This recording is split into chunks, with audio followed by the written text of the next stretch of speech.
안녕하십니까. 이번 시간에는 그 재발률이 높고 전체 암 사망률 중에서 2위를 차지하는 우리나라에서 가장 위협적인 암으로 꼽히는 간암에 대해서 알아보겠습니다. 저는 당국대학교병원 소화기내과 김석배이고요. 안녕하십니까. 저는 당국대학교 병원 외과의 송상현입니다.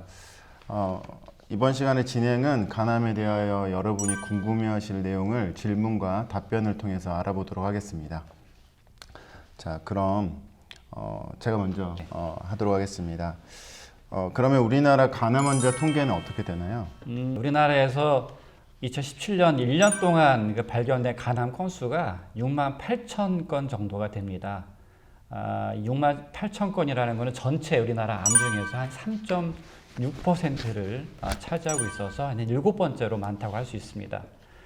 이것을 남녀별로 구분해서 보면 남자는 한 5만 1,000명 정도고 전체 암 중에서 6.2% 차지해서 남자에서 발생하는 암들 중에서는 6번째로 많습니다.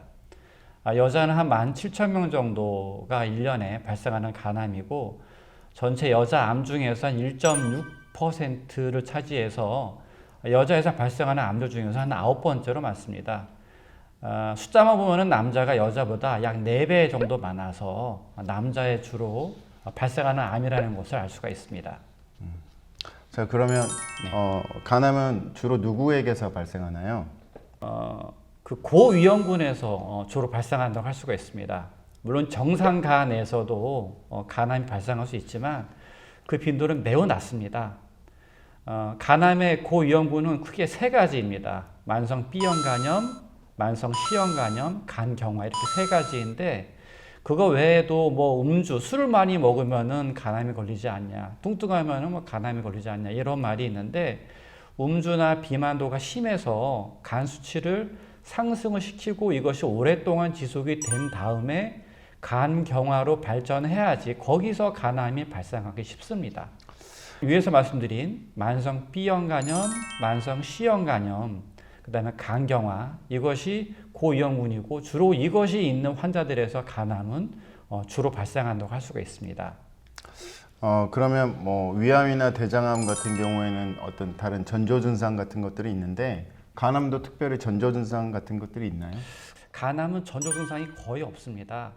그래서 흔히들 간은 매우 둔한 장기라고 합니다.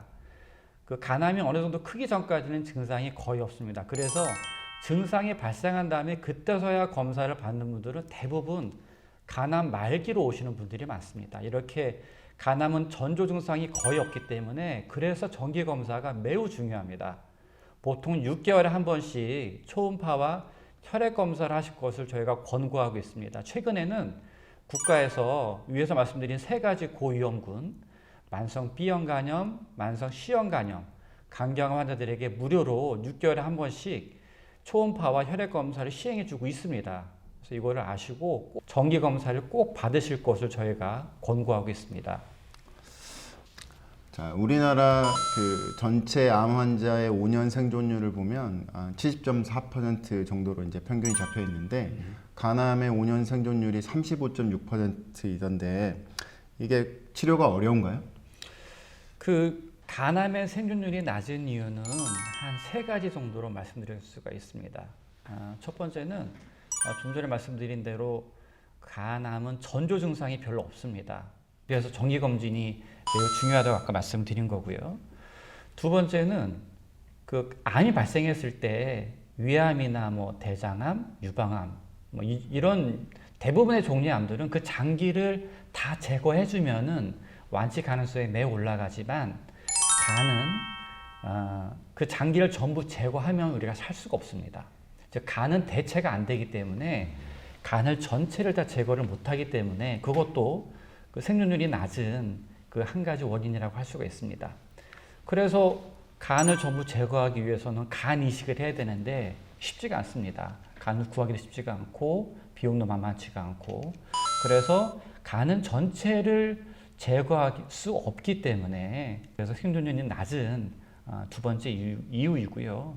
세 번째는 간암은 항암제가 그렇게 효과가 좋지가 않습니다. 항암제가 나온 게 몇 가지가 있는데 그 종류도 다른 암에 비해서 매우 적고 그 효과도 굉장히 적습니다. 폐암 같은 경우에는 최근에 많은 약제가 나와서 생존율이 굉장히 올라갔는데 간암은 그러지가 않습니다. 그래서 제가 말씀드린 세 가지 정도 이유가 간암이 그 생존율이 매우 낮은 이유라고 할 수 있겠습니다. 그러면 간암의 치료 중에 수술, 그 비수술 이런 치료들이 있는데 뭐 어떤 게 좀 더 효과적인 방법입니까? 그 아마 간암만큼 그 비수술적인 치료가 많은 암도 없을 겁니다. 그거는 조금 전에 말씀드린 그 이유하고 일맥상통하는 면이 있는데요. 간은 다 절제를 할 수가 없습니다.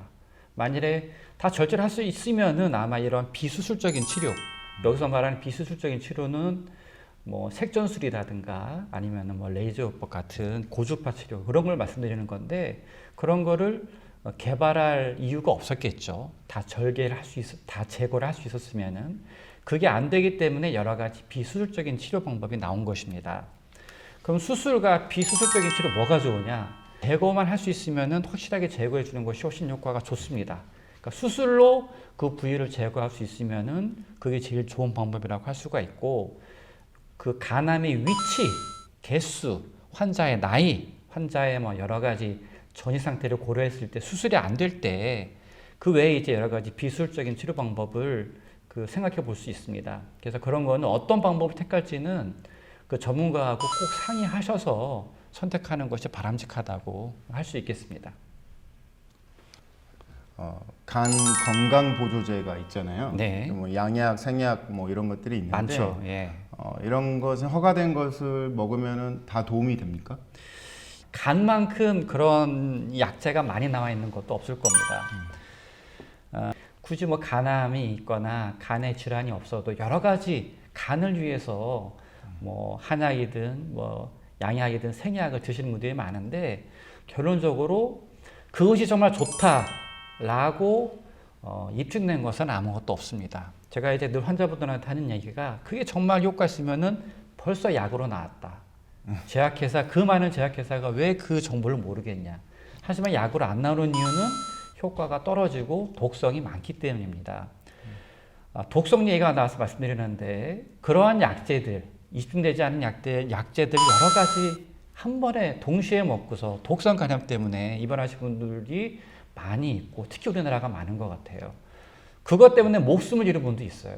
그래서 꼭 어떠한 약제를 선택하실 때에는 전문가와 꼭 상의하신 다음에 드시는 게 안전하고 건강에 좋다고 생각을 합니다.